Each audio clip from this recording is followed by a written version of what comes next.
naturally enough, I think that everybody thinks that the place where they live is at some time depressing, but by and large, no, I don't. I think the humour is there. I appreciate the peculiar type of humour of the Black Country, so to me, there's always something worthwhile.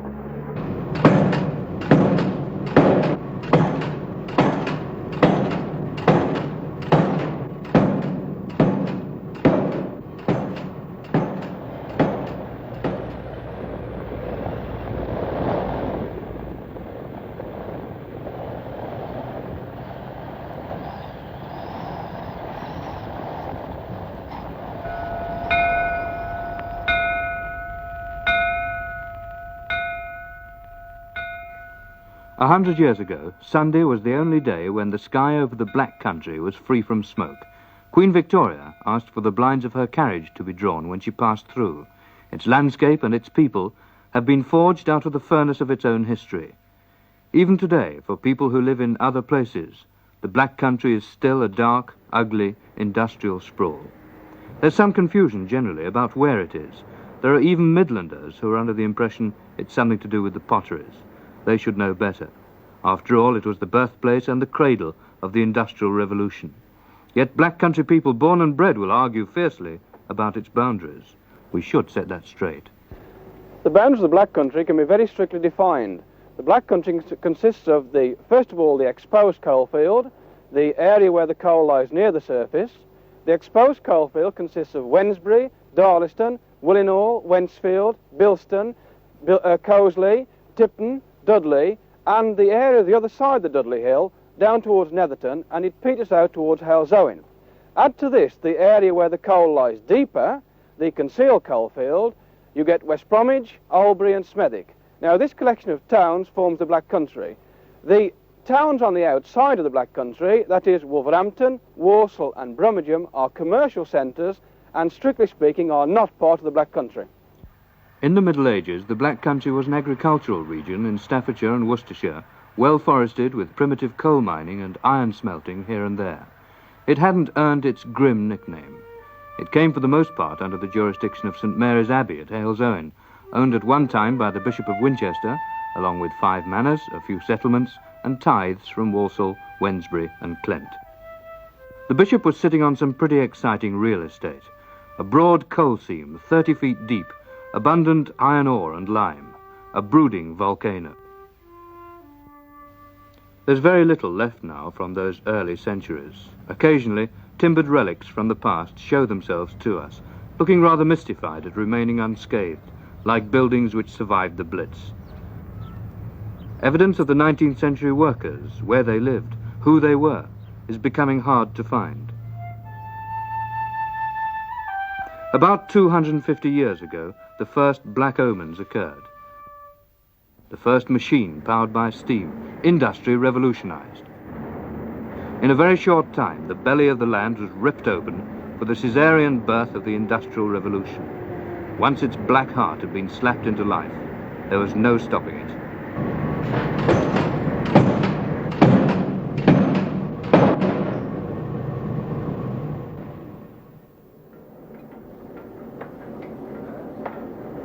If you don't know what hard work is, you're looking at it now. These are the men of Cradley Heath and Quarry Bank. They're making hand-forged chains, one of the Black Country's most famous products. Herbert Davis is the chainmaker on the left. His mate, with the 12-pound hammer, is the chain striker Gerald Billingham. They're a finely tuned team, and either would find it hard to work efficiently with somebody else. They start at 4 in the morning, as Herbert Davis says, before the heat of the day comes upon them. Apart from a corrugated iron roof over their heads, they're open to all weathers. There's a fan to cool them off, and a cold water trough to take the fierce heat out of their irons. By 10:30, they're finished for the day, having made 90 links of 1.5-inch chain, 45 feet in length, or 7.5 fathoms of anchor chain. They've worked harder in one morning than many men would in a month.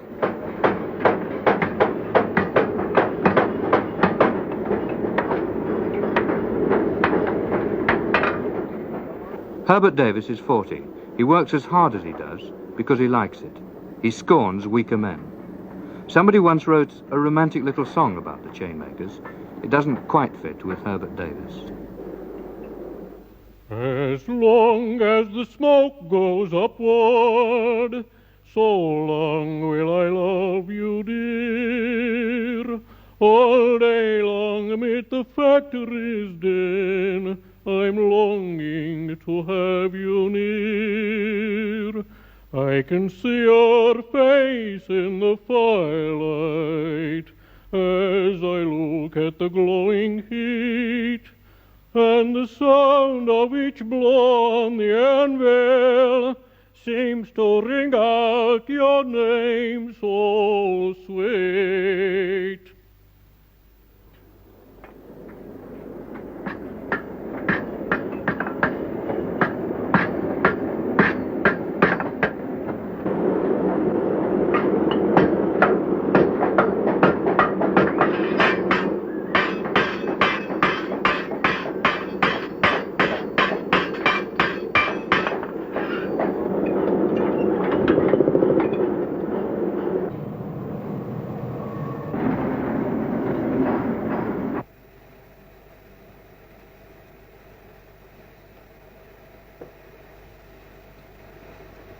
Mrs. Hannah Baker's 90. She was born when the Black Country's fame as an industrial empire, its air choked with black smoke 6 days a week, was at its height. Her little house in Tipton still has its original grate and no electricity. Mrs. Baker's lived in it for 63 years, at the end of a red brick terraced row well over 100 years old. The houses are condemned. Sometime soon they'll be knocked down. Unfortunately, from the outside anyway, compared with some of their modern equivalents, they've almost assumed a glow of warm, friendly antiquity. Hannah Baker married, as a pretty young woman, with Victoria still on the throne. She's lived for 90 years with the thunder of industry in her everyday life. Well, I remember the canal. Oh, I was just married then. The canal bursted, Burntree. Barnett's Victoria drowned it out of Burntree. I remember the Earl's furnaces going. The coal used to come down on the big trucks down the incline, down to the Earl's work, from their pits. Well, then there's a pits over the road there. There were all pits along there. Gardens on the top of it. And then they started to build about 40 years, I dare say now, since they started to build over the road there. They were all fields. They used to have the big hayrick right opposite here. I remember that because I used to take the teas when they come from school in the field. I used to watch them over there. I know they were all safe then. The furnaces, like the sky, all looked beautiful. It used to be nice and light at 12 and 1 o'clock. But now it's dark at 7. You used to have a nice daylight. I've been sitting on the steps outside here all hours. Especially when that was the pub next door. I used to come and sit there, a lot of people. I used to be out there lovely nights. You see nothing of that now, though. The people are not the same one of them today. Where you used to mix up together and do anything to anybody, they wouldn't do it today for you. I used to bake for a neighbour next door to me up in the other house when she was confined. She used to bake for me. We used to do it for one another. We didn't want paying. But we hadn't got no money to pay at them days. 18 shillings a week. Your husband would have a shilling out to buy a bit of baccy. You got 1 and 6 a week for your bit of furniture. So I'll leave you to guess what you got to spend then in the house, but everything was cheaper and better. We were happy with it. Yes, we were happy. It's no use pretending that these scenes today behind the terraced row are desirable. But these back courts are where Mrs. Baker lived in a friendly, neighbourly community. She and her husband, Bill, raised their 7 children here, and Bill and his friends would always be ready to share a couple of bob in the public. Before long, there'll hardly be a trace of these people left. But the Black Country has always been a changing region. It changed from being an agricultural region to one of mining, ironstone and coal and limestone. It changed from a mining region to an iron-making region. It changed from an iron-making region to an engineering region. The essential thing is industry has always been there. This is the main thing we must look at. We must not expect to see that the old things will always be preserved. Things will change because the industries must change with them. if the Black Country is to remain an important part of the world's industrial centres, then the Black Country must always change. What will happen, though, is that the Black Country will retain its essential characteristic of being a unique, inward-looking, rather almost isolated area. Without any major rivers or roads running through it, the Black Country was isolated from the markets it needed. They cut canals to the outside world. The cost of Black Country coal in Birmingham fell by half, but they were killed off by the railways. Attempts to make canal transport an economic proposition in the middle of the 20th century haven't been very successful. If you look under the old bridges, you'll probably see the grooves worn deep in the walls where the barge ropes and cables cut. By the lock gates, the decaying mooring bollards, almost severed by use. At canal junctions where they crossed over the bridges, there are the shallow scoops in the brick cobbles where the horses struggled for a grip. At a few places there are still the old stables or staging posts where the horses were housed and fed. But now they've gone.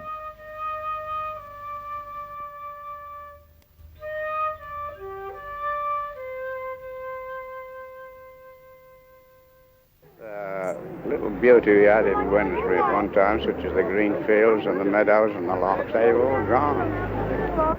Especially when the furnaces were around, you know, and all those sort of places. I think the Black Country did stand out at that time, but of course now they've closed everything down and that's it.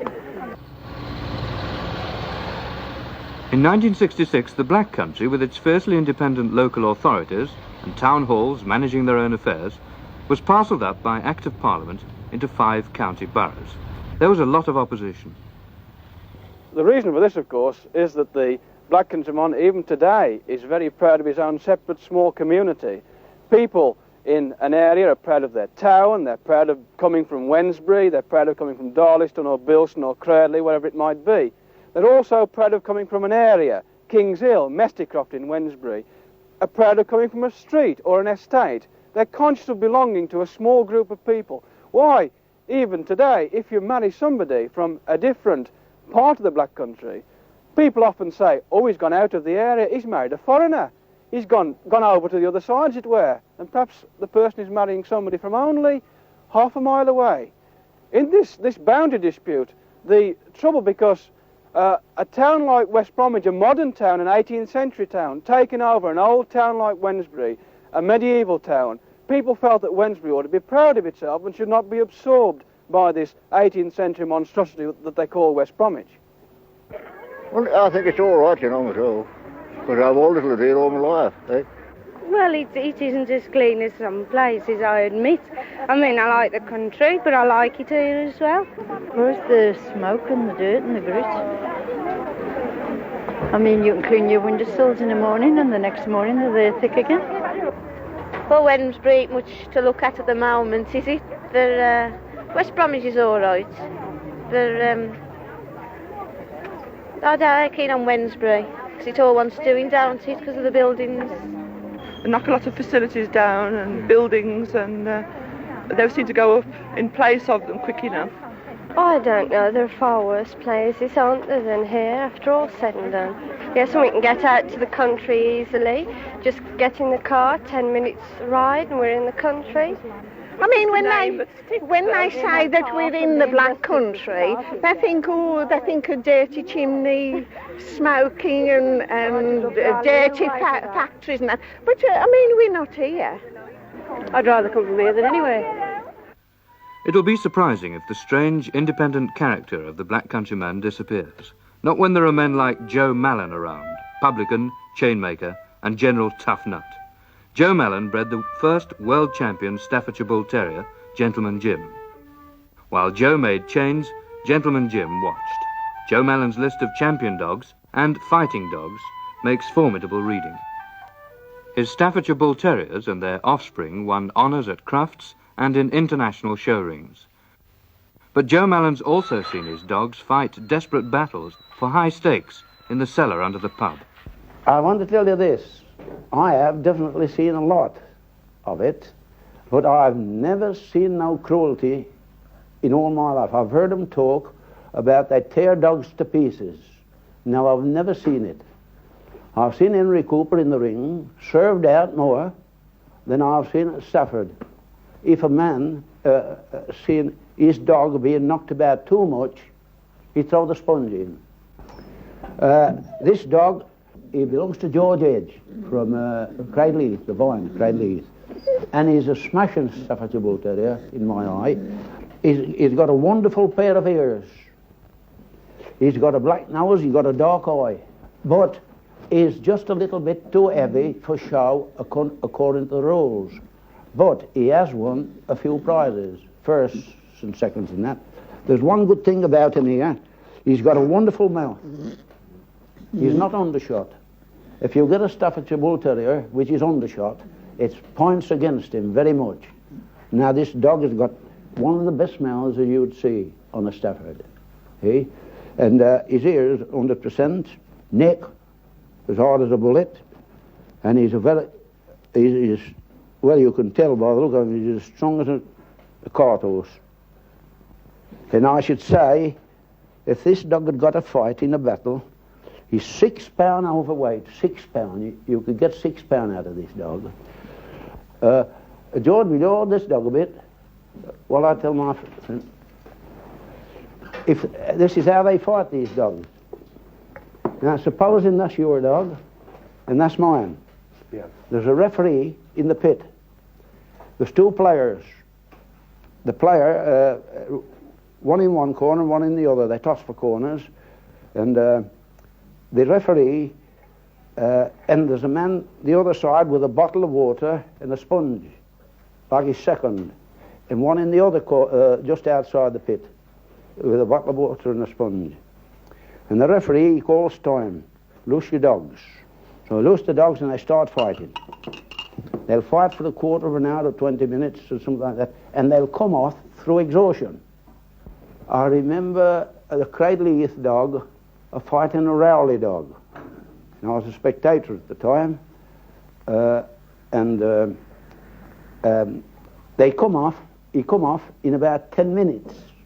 10 minutes is a long while, you know. He comes off, and the fella takes him to his corner. The referee says, time, loose your dog. He loosed him, and he jumped out the pit and ran off up, lost the money. See? Either dog refusing or stopping, he wasn't hurt. See? And I seen one at Surrey. It was for £25 a side, and that lasted just over half an hour. And the same thing happened. The Surrey dog had got to come across, and he refused to come. He dropped down. When the referee called time, he dropped down and was lost the money. See, he refused to come across. Now, you follow me in that, don't you? Do you know, 1 hour after, he mated a bitch. The Black Countryman's character, slightly belligerent individuality, is reflected in his surroundings, like the ornamental fountain in Dudley Marketplace. His harsh history is suggested in simple but disturbing ways. The pub signs tell their own stories. He has an earthy, sometimes cruel sense of humour. Well, we were fishing a contest at Hampton Road. There was public there. Well, we went in and had dinner, and this monkey used to dodge about picking bits up, you know. So he happened to drop on me, and they just took the meat out of the oven, so I catched out of the monkey, shoved him in the oven, but he could lick all the pub dancers list ever here. Oh, I shoved him in the oven. They just took the meat out. Well, Dick Watson and Dick Williams, he opened the door and loosed him out, and he went straight up the top of a pear tree. When he stuck there, he wouldn't come down. The missus kept calling him, come on, Billy, but don't matter. Billy was killed in his feet off. But that was the best. When we were fishing with peddlers, when we was in Peddlers Club, we was fishing cresses. Well, the side weaver was fishing, the river was up and nobody could fish it. So across the other side was all one big swim, and there was about 30 odd on we. And we all went and fished it. They were only about a yard and a half off one another, you know. And we went up to the Eagles and had our dinner. And coming back, the farmer, he'd loosed the bull in the field. And I says, gentlemen, I've ever seen a rodeo. And I pulled my jacket and waistcoat off and went up to see a bull with a red handkerchief. And I run him all round the field. But there wasn't a man to be seen in a minute. Old ones and young ones, oh, they all run out of the field.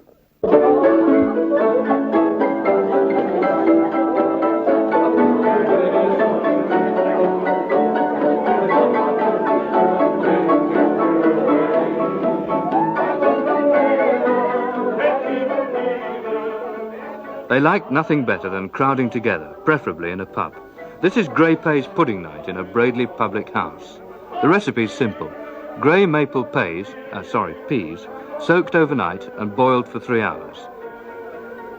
Add slices of roast bacon and plenty of salt.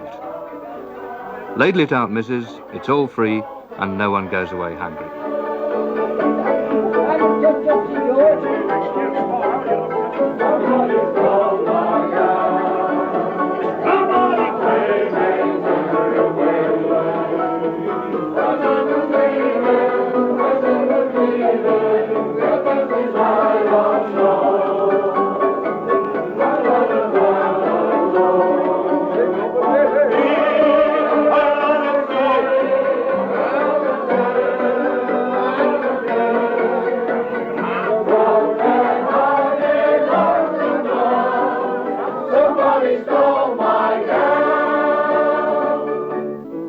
Grey Pays pudding makes them thirsty, which is good for business. It also makes them, sing.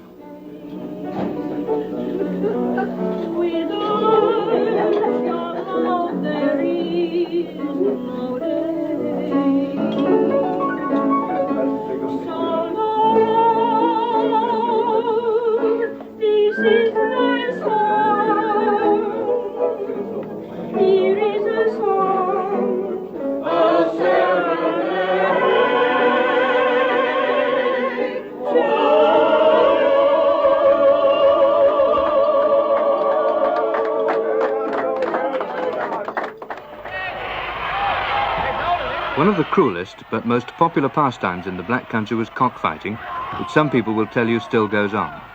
In the ancient parish church at Wednesbury, the medieval lectern isn't a traditional eagle, it's a proud fighting cock.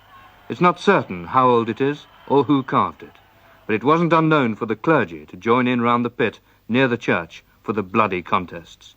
Large crowds would gather on public holidays like Easter Monday to watch the stags do battle in their steel spurs. Cockfighting's a cruel sport, there's no question about that. You've got a couple of birds that literally tear each other to pieces. But I think the old Black Country cockers who did a great deal of it, they weren't really sadists, they weren't particularly cruel men. They were pretty unimaginative perhaps, I wouldn't argue about that. But I think that the real reason that they enjoyed cockfighting was that all Black Country folk were very good with animals. They used to like to have the fastest whippet or the farthest flying pigeon or the sweetest singing roller canary or the gamiest cock. And the chaps, when they went to the pit, they would take with them funny little boxes and they would produce all sorts of things out of this. Spurs and tatching tape and things to fit over the back to take up any surplus that there was if the spurs were loose. And these spurs, they were made of steel and it was a very skilled job. A lot of the best were made at Bloxwich, in fact, where they used to make awls. And they used to fit these spurs over the natural spurs on the cock, and they used to put little bits of packing in the back so that they fitted precisely and were solid, and then they used to tie them on with this tatching tape. And when all was ready, they used to put them in the pit and start them to fight. Now, it was a tremendous challenge to them to try and breed a good cock, better than anybody else. And the first thing that they used to do when they wanted to try them, they spent 2 years, the first 2 years of their lives, out on farms at walk, as it was called, as chickens and stags. And when they were stags, they used to bring them in and they used to feed them. Now, feeding wasn't just feeding, it was really training as well. But there was a great deal of mystique in this. They fed them with special fighting cock cake, and it had secret recipes of how many bottles of sherry went into it and how many eggs and all sorts of odd things. And I don't know, but I used to think sometimes that the old bloke who was doing it, he took a bite himself, because a lot of those old cockers were certainly pretty fit men. But it didn't consist just of feeding. They had to get them well, as they called them. And the way they used to get them well, they used to get all the surplus flesh off them by giving them as much exercise as a really good boxer would have. And they used to fit on the back of their legs, over their natural spurs, these little boxing gloves. And then they'd pit two birds together with the little gloves on them, and they would give them a bit of work, a bit of exercise. In other words, they had to get them matched to very close limits of weight indeed. And this is where the real skill of the feeder came in. He had to get his bird down to his best weight, and when he got him down, he didn't have to take him too far. He had to get him absolutely solid muscle. And the work that they'd done with the gloves, of course, made them pretty keen. And they started them fighting, really, by showing they used to show the two faces, and they used to peck at each other, and then they would start to fight absolutely naturally. And if you taxed one of these old cockers with being cruel, he'd say, "You can't make a coward cock fight. He'll jump out of the pit and run away, so how can it be cruel?" Well, of course, it was very cruel indeed, but the other enjoyment they got out of it, there was a tremendous lot of betting. They used to bet often more than they could afford, and there was all the fun of dodging the cops. And they used to set out, if they could, when there was other things going on, the police were busy on a Sunday morning perhaps, or at holiday times, so that the policemen, in fact, didn't get very many convictions, although there was quite a lot of cocking went on right up until the last war. There's an old rhyme: when Satan stood on Brierley Hill and all around him gazed, he said, "I never more shall feel at hell's fierce flames amazed."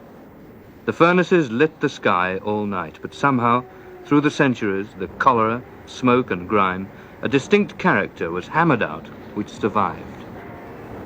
History, that careless old criminal, has left its fingerprints everywhere. Outsiders who don't have to live there sometimes cultivate romantic feelings about it, more so than those who make their lives in the unbeautiful towns. The dual carriageway between Birmingham and Wolverhampton sweeps travellers through the old black country, unmindful, perhaps, that this was the beginning. The latest surgery is the link system in the opposite direction, between the M1, the M5 and the M6, joining pieces together like massive stitches in a wound. But all those odd little towns will never be married in spirit. There are too many old scars for the most skillful plastic surgery to conceal. Well, I think it's a thing the young people don't take much notice of, and when you delve into the history of Wednesbury, the biggest tragedy for Wednesbury was when West Bromwich took us over. I dreamt I was dead and to heaven did go. Where did you come from, they wanted to know. The Black Country, I said. St. Peter did stare. You come right in, you're the first one from there. Not again.